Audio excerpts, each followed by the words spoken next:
Voici les images glaçantes réalisées le 4 février 1912 et montrant le saut depuis le premier étage de la Tour Eiffel, à 60 mètres de haut, d'un tailleur tchèque de 33 ans, François Reichelt.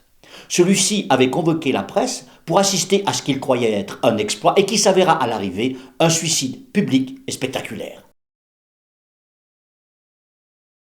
Le jeune homme avait confectionné un costume parachute en caoutchouc avec lequel il pensait pouvoir atterrir en douceur.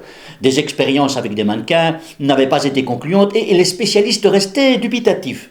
Le jour dit, les amis de l'inventeur tentèrent en vain de le dissuader. Mais Reichelt sauta, creusant au point d'impact un trou de 30 cm.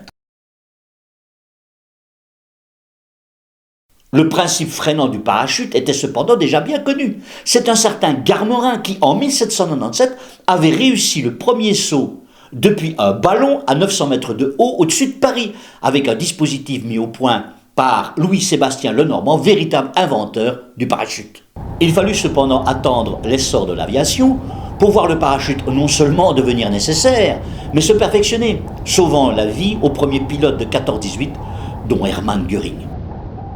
Le premier saut depuis un avion fut accompli le 1er mars 1912, moins d'un mois après le terrible échec de notre tailleur à la Tour Eiffel, amère ironie de l'histoire. Et ce premier saut concluant eut lieu à Saint-Louis, dans le Missouri. Même si le parachute s'accrocha aux roues de l'avion, le casse-cou réussit à survivre à ce saut terrible. On imagine mal la quantité d'inconscience qu'il fallait pour se lancer dans pareil défi. N'oublie pas de t'abonner.